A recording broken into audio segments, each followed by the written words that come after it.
Hey everyone, it's Jennie here, covering subscriber questions from the comments.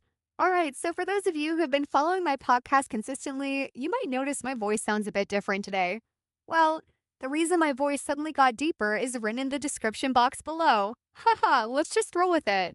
Today, I'm tackling some really interesting questions you guys have been asking, like why these three boys always sit next to each other during exams, what the Korean nuance behind the We Kira title really means, and honestly, a bunch of other fun questions that have been coming in. So let's get started.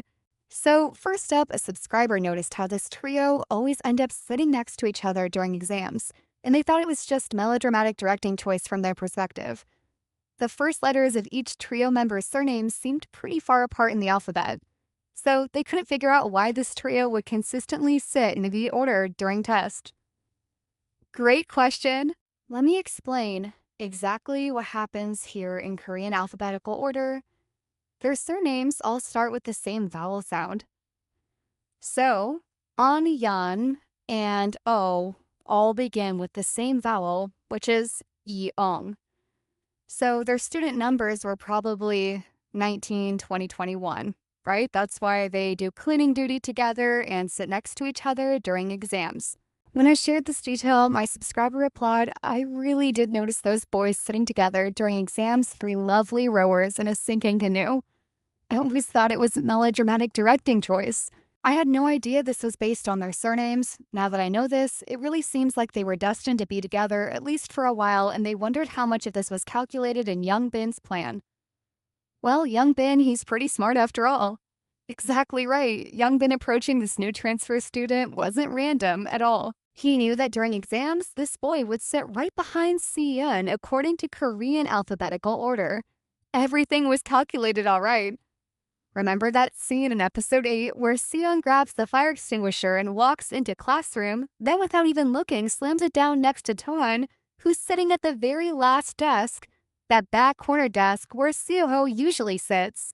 Well, the reason Ta-han sits at that last desk during tests is because his surname Han is positioned at the very end of the Korean alphabet, equivalent to Z in English.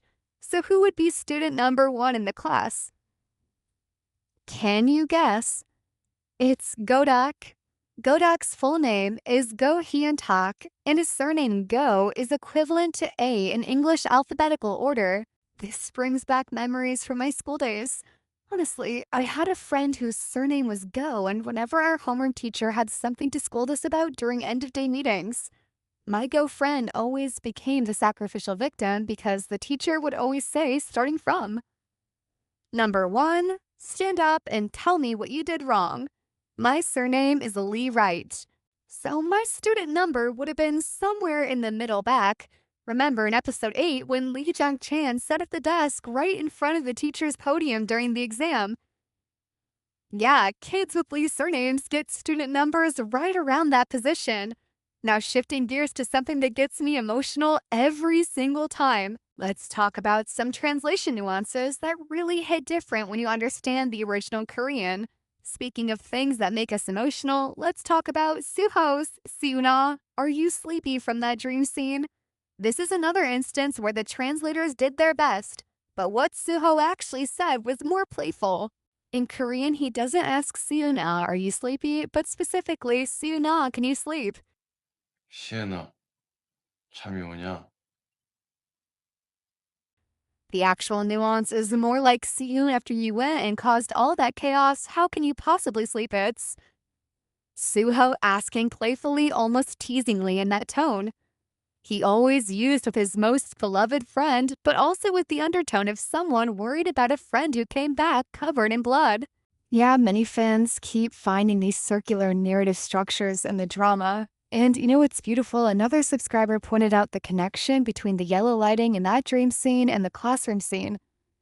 At the beginning of episode 8, they described how those soft yellow light scenes were created so beautifully quiet, with the machine beeps and hissing sounds fading away, creating the purest moment of intimacy between two boys in a dream. When this trio are sitting together in the classroom, the lighting was yellow. It's amazing how the show uses these visual cues to create emotional continuity. Speaking of subscriber insights, another one had a really interesting question about character tone and how different translations can completely change how we perceive a scene. The subscriber was curious about Beom-seok's tone in episode 3 when he's trying to rush out to save Soo-ho. They noticed that different subtitle versions gave completely different impressions. Some seemed gentle and worried, while others, like the French subtitles, were even stronger, saying things like, "Do you prefer to abandon Soo-ho?" You asked, so I'm happy to deliver. I checked, and what Beom-seok actually said was, "Why are you sending Soo-ho there alone? You saw what happened if something goes wrong with Soo-ho. What are you going to do?" 아니 내가 가지고 온 돈 주면은 그냥 끝나는 건데 왜 수 혼자 저기 보내냐? 그때 봤잖아. 수 잘못되면 너 어떡하려고 그래? The scriptbook directions are more confrontational with a will you take responsibility kind of feel. But in the actual drama, it comes across as the boy genuinely worrying about Soo-ho and being unable to sit still. Because of his anxiety, it's not a confrontational tone towards Si-eun, but more about being worried and tense about something happening to Soo-ho. Finally, let's talk about something that really sparked my curiosity about language and translation. A subscriber asked about the Korean title and noticed that Chinese subtitles describe this as weak, handsome boy hero, referring to Si-eun's face looking as pretty as a girl's in the webtoon. Through the subscriber's comment, I realized how differently each culture interpreted Si-eun's character in Chinese main. It means pretty boy or handsome boy, which shows they picked up on Si-eun's almost feminine beauty. The French choice of fragile is so thoughtful, like those fragile stickers on packages. You know, it suggests something delicate that needs protection rather than something simply powerless. But in Korean, 약한 영웅 literally means the opposite of strong something that easily breaks down or falls apart.